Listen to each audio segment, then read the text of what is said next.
Oke, kita lanjut lagi di part 2 masih bareng Bang Egi Petong gitu ya. Like and subscribe-nya jangan lupa diklik guys. Kuy gaskeun.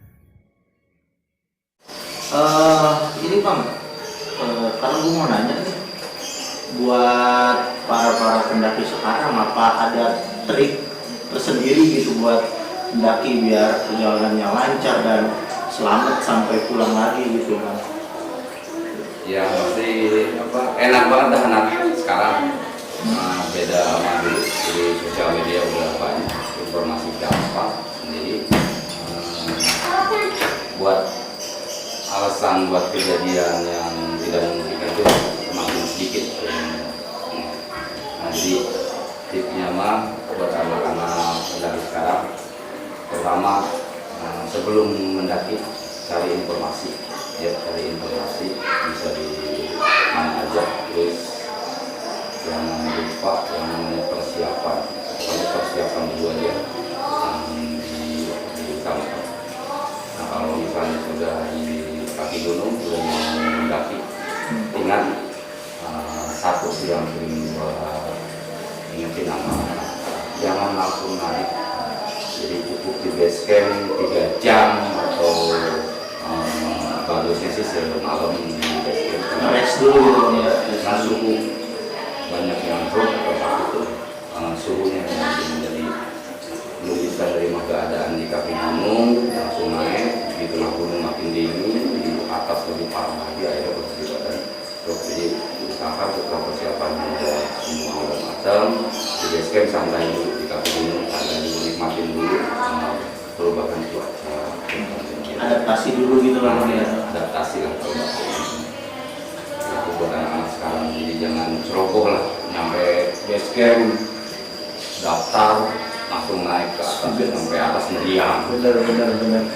Itu Udah makan capek di jalan gitu ya, baru nyampe belum tahu suasananya kayak gimana, diri badan kita juga belum terlalu kenal sama cuaca di sana gitu, main naik aja gitu kan.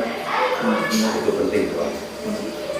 Terus apa lagi gitu Bang, biar orang tuh gitu ya naik gunung nggak sekedar naik gunung, karena bisa dibilang persiapan kita juga menentukan kita di atas sana gitu kan, di perjalanan. Nah, tadi kan udah persiapan, udah matang, tinggal search di sosial media cari informasi tentang persiapan.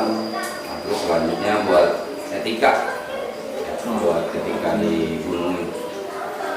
Sebenarnya gini simpel, gue dari dulu punya prinsip pribadi, gue nggak pernah buang sampah milik gue ya. Jadi kalau gue buat nyuruh mungkin udah banyak yang nyuruh, cuman minta pribadi sendiri jangan sampai meninggalkan sampah. Itu dari dulu gue pegang, makanya mungkin bisa banyak yang dibuat. Kalau misalnya turun gunung tuh udah pasti di kantong celana tuh udah semuanya gua bawa balik. Gua baru bisa buat pribadi. Cuman kalau pribadi ini misalnya lagi untuk setiap pribadi lagi, minimal lu pribadi jangan sampai motorin gunung. Karena itu tempat, kalau lu mau buat tempat bermain lu, berarti di situ kuncinya. Pribadi itu apapun kejadiannya, sampah kecil. Gue sering ingetin sama anak-anak baru yang diperhatiin itu sampah kecil, sampah yang plastik yang kecil gitu, yang jarang terdeteksi gitu. Ya, makanya kalau misalkan itu kita kadang miris Bang gitu ya, kalau lihat gunung kok jadi pada kotor begini gitu kan. Terus apalagi kebanyakan yang naik gunung itu kan bisa dibilang pecinta alam gitu ya. Pecinta alam berarti lu tadabur alam gitu. Masa sih lu mau tadabur alam malah lu kotor-kotorin, kan itu negatif gitu kan. Itu udah jadi hukum alam juga. Jadi gua pernah nulis di salah satu grup di Indonesia orang pokoknya orang pertama salah satu yang merusak alam itu pendaki itu udah jadi apa ya, momok yang mau kita hindarin juga. Oh, gue pecinta alam gue ini. Tetap aja lu yang rusak alam nggak bisa ditawar lagi. Karena apa? Masa kita mau menyalahin misalnya komunitas sepeda, komunitas gaul buat itu yang ada di mall. Jadi kita kan rusak salah satu rusak alam itu pendaki. Nah, makanya balik lagi ke tadi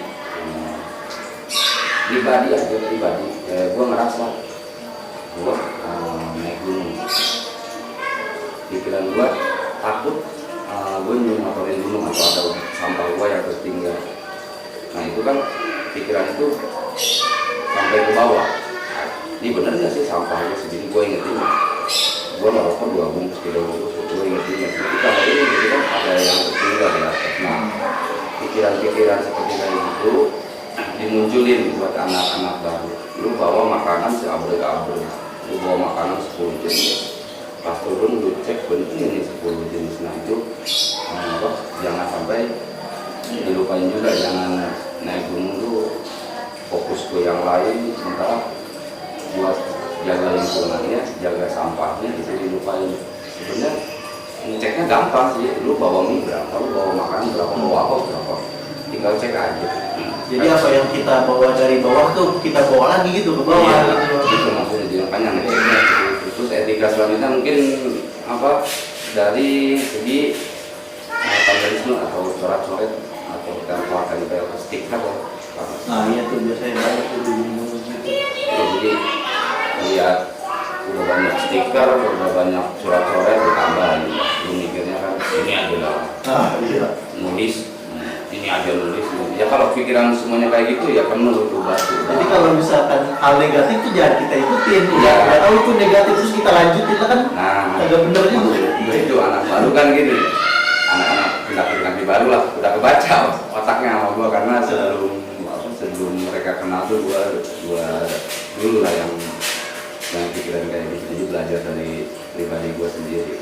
Jadi jangan ngelihat apa-apa ada kertas tulisan nama itu boleh, itu pada pakai itu buang sampah, terus itu pada coret-coret di situ.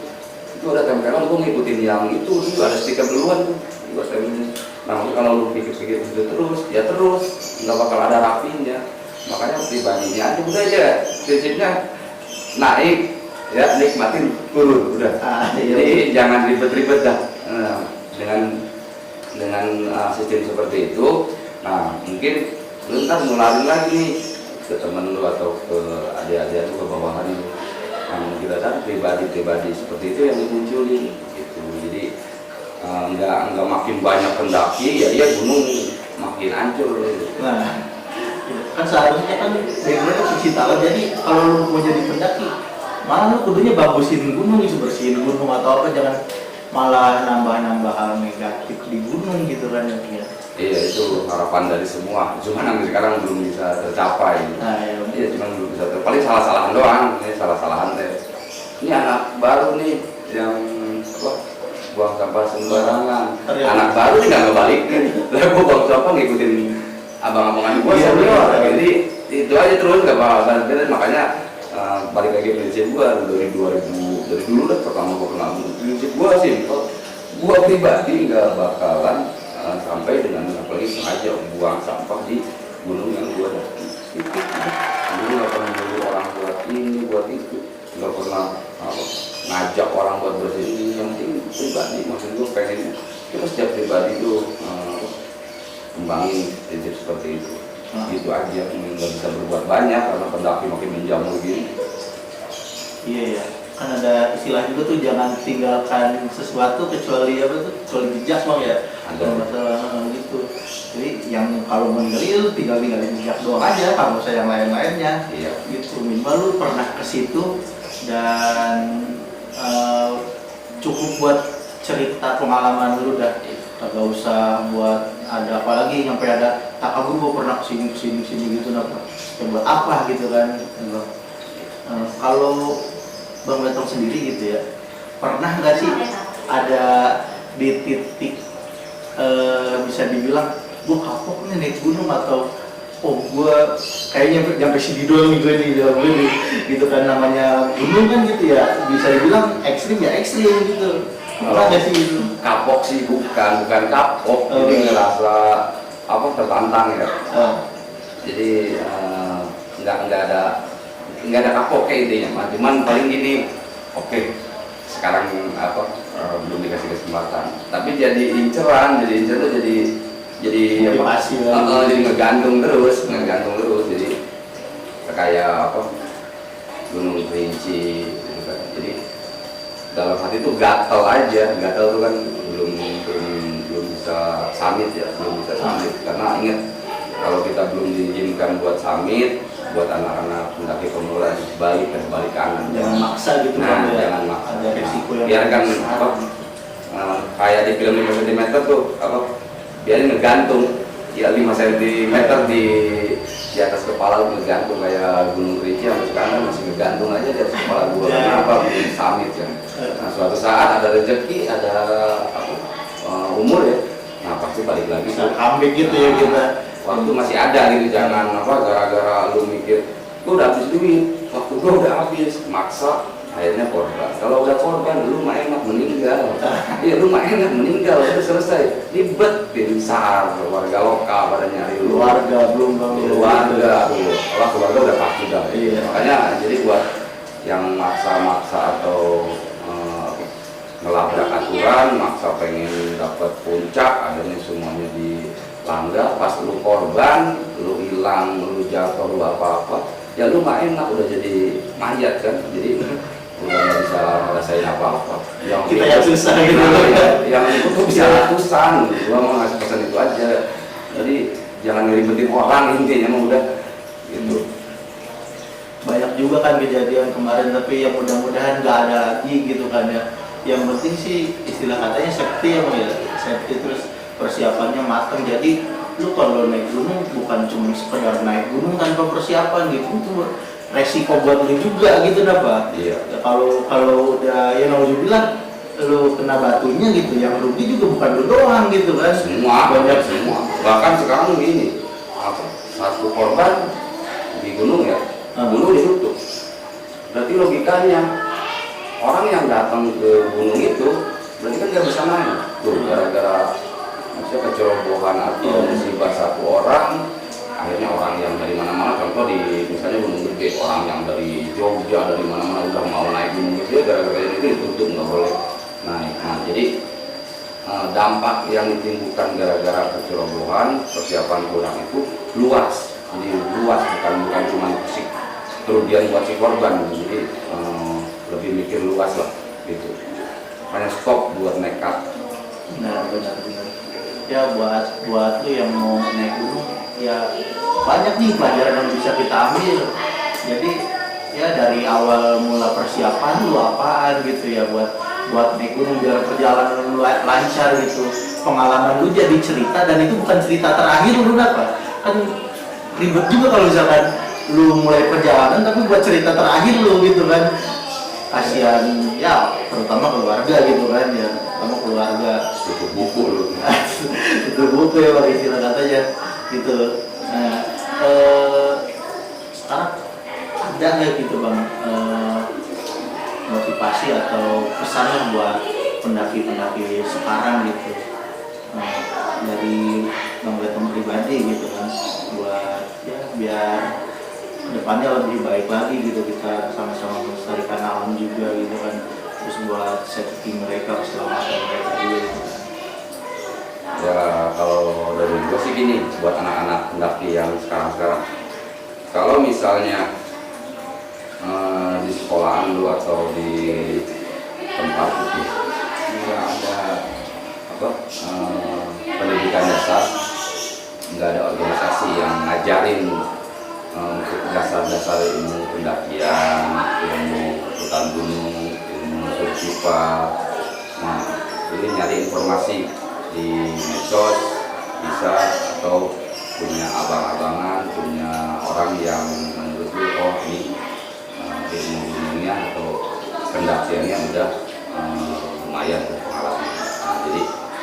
dengan modal ilmu dasar itu baru lu mulailah berani melakukan perjalanan. Jadi jangan sampai gini, diajak lu nggak modal apa-apa, ilmu belum ada, pengetahuan dasar belum ada, lu diajak itu buat pelengkap lah maksudnya, jadi nemenin. udah ikut aja, ayo ini nah ya. Jadi gitu guys, kalau misalkan mau naik gunung jangan cuma sekedar lu kepo, penasaran, lu gas gitu kan. Sebelum gas lu kudu pelajarin dulu gitu kan sama yang lebih tahu, atau lu bisa searching lah, sekarang banyak di Google gitu.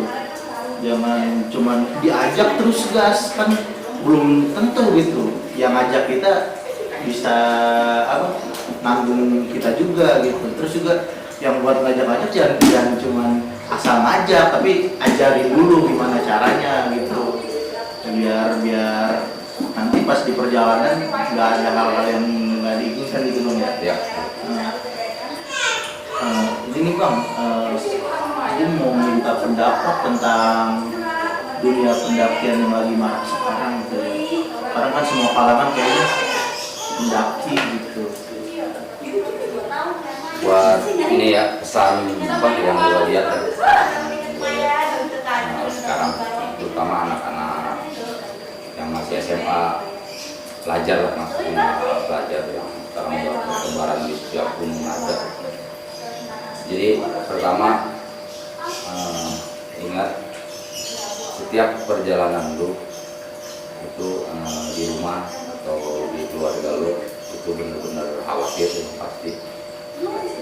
Nah terus jangan salah milih teman atau salah milih senior. Jadi hati-hati kalau lu udah korban, kalau lu di atas udah ada apa-apa, yang namanya musibah itu senior, pengalaman, pemula itu di atas tuh nggak pilih-pilih, kena semuanya. Nah logikanya kalau udah kena seperti itu, mau yang pengalaman, mau yang senior, ketika semuanya terjadi di atas itu, pribadi masing-masing kalau misalnya nggak kuat dasarnya, ilmunya nggak kuat, terus mental nggak kuat, tetap yang menjadi korban itu orang-orang lemah ya. Jadi yang ngajak lu mungkin kuat, mungkin jauh tapi lu pikir dulu, sementara lu pergi ke petualangan, perjalanan, ingat orang-orang yang di rumah. Jadi hindari yang namanya nekat.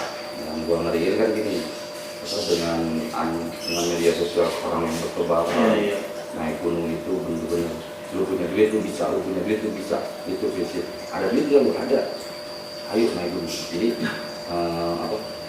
patokannya ke situ. Jadi yang punya duit itu bisa naik gunung, titik udah. Gua lihat orang perkembangan sekarang karena apa? Lebih dominan uangnya daripada ilmu yang dimunculin itu. Jadi pesannya hati-hati dengan situasi seperti ini, biar korban juga nggak banyak. Jadi biar tim SAR juga kasih istirahat nggak Bang. Jadi jangan ribet-ribet nyari korban lagi gitu kan, gila gitu aja mungkin ya.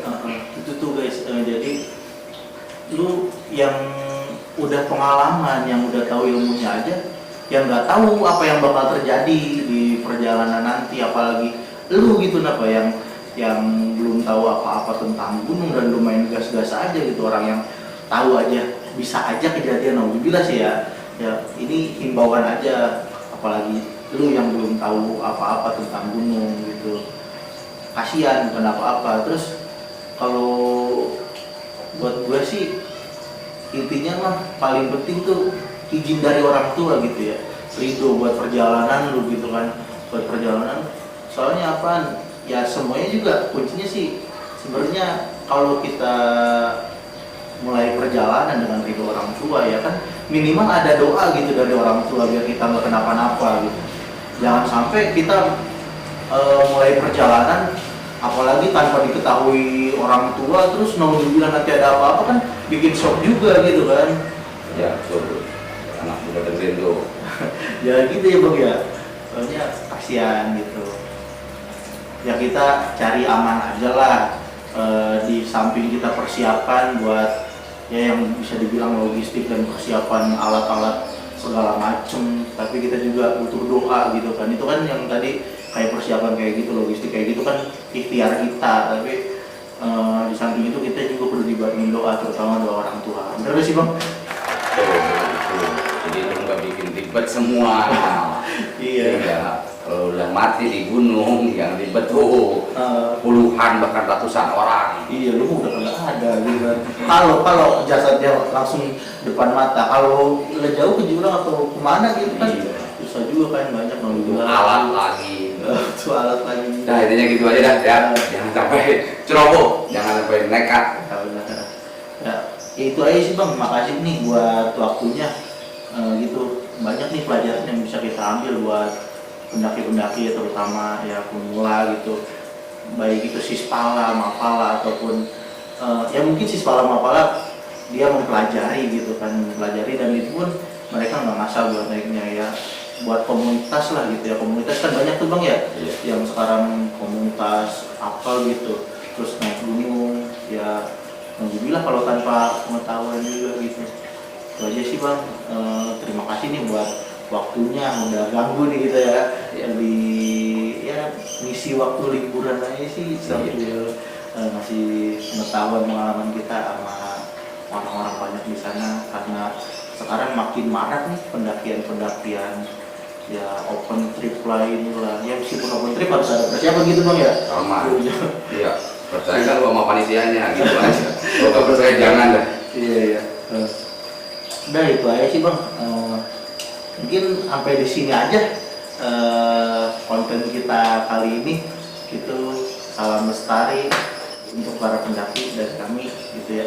Assalamualaikum warahmatullahi wabarakatuh. Salam corona. Jangan lupa subscribe. Iya, jangan lupa subscribe.